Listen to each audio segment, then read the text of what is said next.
Welcome to 2025, my first video of the year. Won't be many videos this year, I don't think, maybe, unless I win the lottery.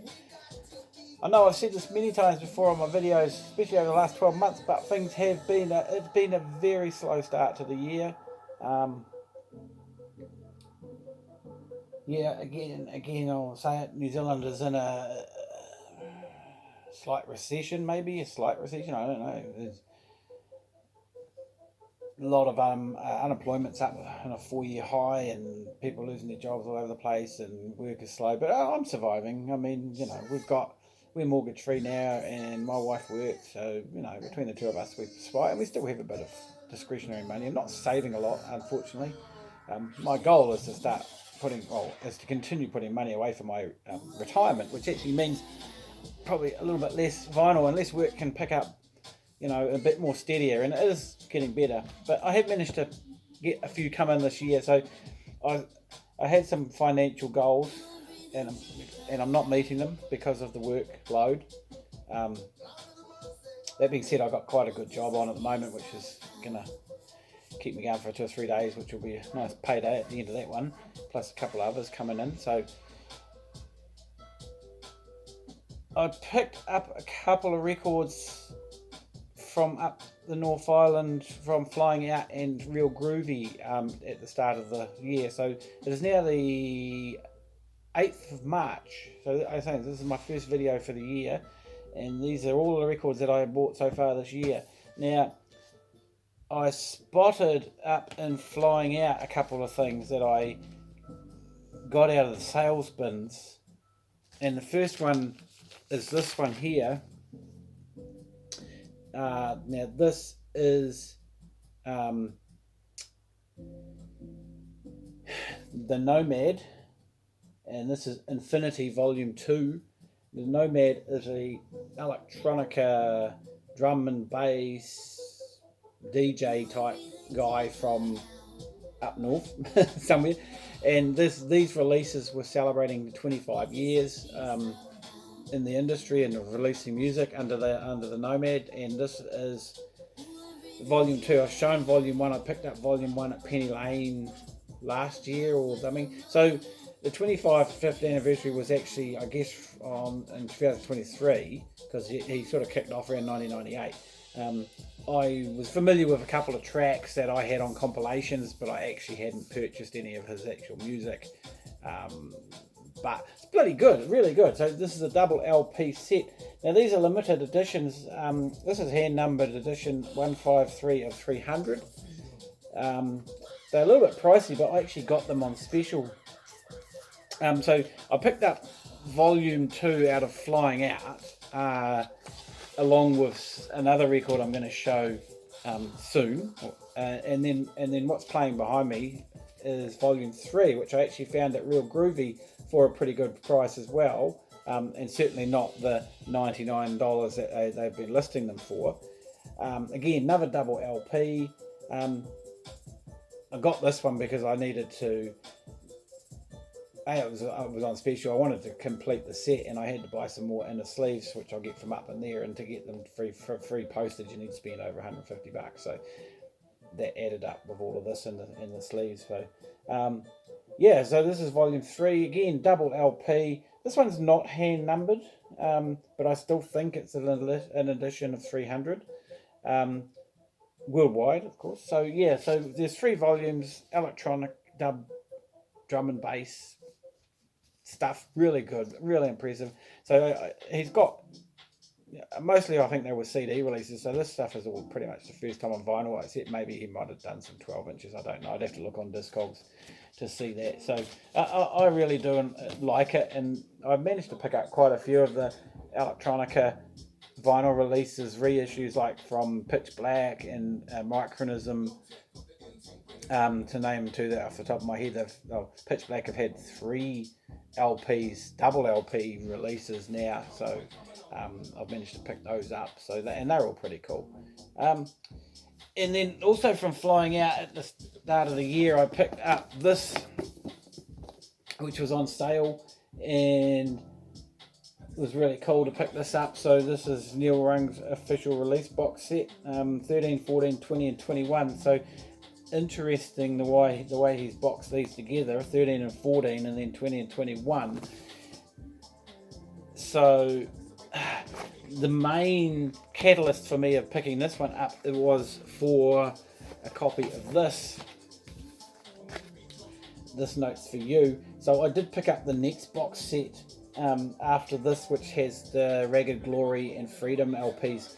So my history of Neil Young didn't start until the late 80s when this came out, basically. I was familiar with Neil Young, but to me he was an old hippie from, and like I was into punk and stuff, and so it didn't really come on my radar. A mate of mine was quite into him, so I probably started hearing some through him. But I remember reading about this LP in the NME, and it was talked about quite a lot and got a lot of coverage and good reviews at times. So I gave it a go, and I quite enjoyed it. And then from then, of course, we had Ragged Glory and Freedom came out in the early 90s, soon after this. And yeah, wow. And that was really what got me into Neil Young. And then, of course, I backtracked into his 70s catalogue and well, the rest is history. So Neil Young is really, really massive favourite of mine now. So yeah, this box set contains this one. It contains Hawks and Doves, which is a bit of a mixed bag. It's got some pretty cool stuff on it. Little Wings, pretty cool. The Old Homestead. Not really that familiar with most of the tracks on here, although they certainly sound very classic. Flying Nun. This was released, when was this? It hasn't got the original release date on it, but was this on the late 70s? I'm not sure of the actual sequence now. So Hawks and Doves, and then Reactor. This is 1981. So I'm not sure. Yeah, see, they don't actually say what year this one came out. Yeah, I've had to listen to this a couple of times. I don't think I was familiar with any of the tracks off this one. I guess this isn't one of... Someone made a comment about this, that this is the Neil Young record they see the most in second-hand shops. So I think they were implying that this is the one that people like the least. That being said, when I posted it on Facebook, couple of people said this is their favourite Neil Young LP. Wow, wouldn't even come close in my books. But anyway, I need to get a bit familiar with it. And then the last one in the set is this EP, which I've seen around in the shops many times. 1989. I don't recall it back in the day when it came out, 1989. But I never got around to picking up a copy of it in the shops because I've seen it quite a lot. In the reissue series. I'm kind of glad I didn't now, of course, because now I've picked up a copy of it. With this, yeah, this is really good. It is a really good release. So there's some great stuff on there. So yeah, pleased for that. Another Neil Young box set, and I would pick up other ones if I ever see them for a reasonable, cheaper price because they are quite pricey. Haven't seen that many of them around New Zealand, to be honest. Yeah, because I don't have a lot of early Neil Young on vinyl. I have a lot of the reissues in the what do you call it? The archival series. Anyway, today I went to town and to do some things, and I got a little bonus from a lady that I work for. She just gave me some extra money because she just thinks I'm fantastic and wonderful, and she's I rang her and said, "You've kind of overpaid me," but she said, "No, I did that deliberately."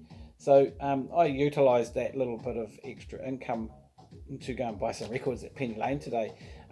My purpose was to buy 2 records a week instead of my usual splurging that I do, which is still, would have given me 100 records this year, but I'm not sure if I can even do that at the moment. We'll see. I'm certainly not a target of it, but one of my pledges this year is my goals this year is to try and cut down on spending. Is to not spend so many, not buy records via online stuff. So it's kind of saving on freight, and it's also saving on pollution of getting things freighted. Because when I go into town, I'm obviously doing other things as well. So, and I'd like to support the local shop. So I went in today, and I decided to go through the alphabetical bins. I did have a look in the New Zealand bins. There's some really good New Zealand stuff in Penny Lane at the moment. Some really pricey stuff, like 3-figure records. Some of them I have. A lot of them I have. Some I wouldn't mind, but I wasn't. They're just a bit expensive. So I had a look through there, and I had a look through the new bins and noticed some of the new releases, which I wouldn't mind getting, but some of them can be quite pricey. So I decided to go through the alphabetical bins just for a change, because there's lots of little gems hidden in there. Today wasn't prolific. There was quite a lot in there. I wouldn't mind it, but I was deciding to stay on the cheaper side of things. So I just found this. This looks familiar to me, Medicine Head 305. Now, I don't know why this is familiar to me. The cover's familiar, the band name was familiar, and when I got it home and I played side 1, and the first track was immensely familiar to me, but the rest weren't. So I don't know where this came from in my memory, or I don't recall ever having a copy of it, or maybe I did have a copy of it back in the day, but like I say, the rest of the side wasn't as familiar to me as the first track. Cajun Kick. That's a really cool track. Makes the whole album. This is a New Zealand pressing, I think. Yes, from 1974. So they put out quite a few records back in the early 70s.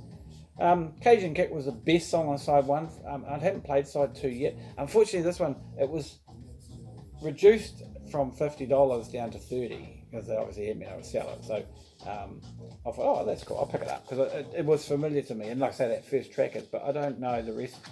And I haven't listened to side 2. Unfortunately, it was a bit noisy. I've given it a clean tonight, so we'll see if that actually improves its quality.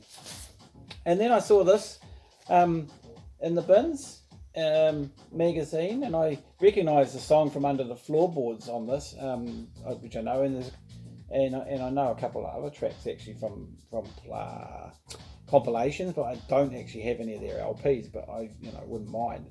Didn't realise it was actually a live recording, which is a little bit disappointing. I would have preferred it just a studio LP, but that being said, because I'm not familiar so much.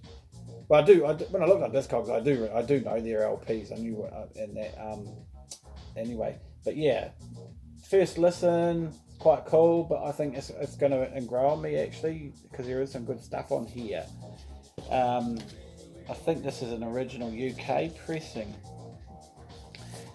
Picked up this one here. Like I said, these are all reasonably cheap records. I wasn't paying $50 or $60. I was sticking around the $30 to $40 mark on my budget today. This is a 1986. Is this their debut LP or their second LP? I think they got a self-titled LP that might have come out before this. Just trying to remember from Discogs. I actually had a copy of this, back in my first original collection back in the 80s and 90s. Not sure when I got it. Had to listen to it tonight. Yeah, that's definitely familiar to me. I definitely know I had this. It doesn't sound as familiar to me as I thought it was going to. So it probably didn't get as much play back in the day as I thought it might have. Because I definitely remember the LP and I had a copy. I was really pleased to find this today. This was a little bit of a surprise. It's actually a 5-track EP on 30, plays on 33. The Comet is Coming. This is a 2017 EP. I picked up their last release before they I think they're disbanded now, and Shabaka Hutchings has gone on to different things. So all of the bands that he was involved with, like this and Son of Kemet and the Ancestors, I think all of them have pretty much, he's disbanded a whole lot of them, and he's gone solo in a different way. His last album last year was I believe a flute orientated LP. He's ditched the sax for now, perhaps, or hopefully not forever. Flute's not my favourite type of thing, but anyway. Yeah, so their last LP was fantastic, and this is along the same lines. I don't think it's as good, but yeah, definitely interesting. And so techno jazz, folks, techno jazz. And finally, I scored this My Morning Jacket Z. I've got a couple of My Morning Jacket LPs, and I wasn't sure which ones I had, but it turned out I actually do have this on CD. I've got this one, and I think there's a live one I've got on CD, or another one. Anyway, I've got two of them. But anyway, I was pleased to have this on LP, and I picked it up for a pretty good price. I thought $40 wasn't bad for this second hand, and it's in reasonably good condition. I've just given it a clean. There's a little bit of surface noise, but not too bad. Fantastic LP. I've played this about 3 times tonight, actually.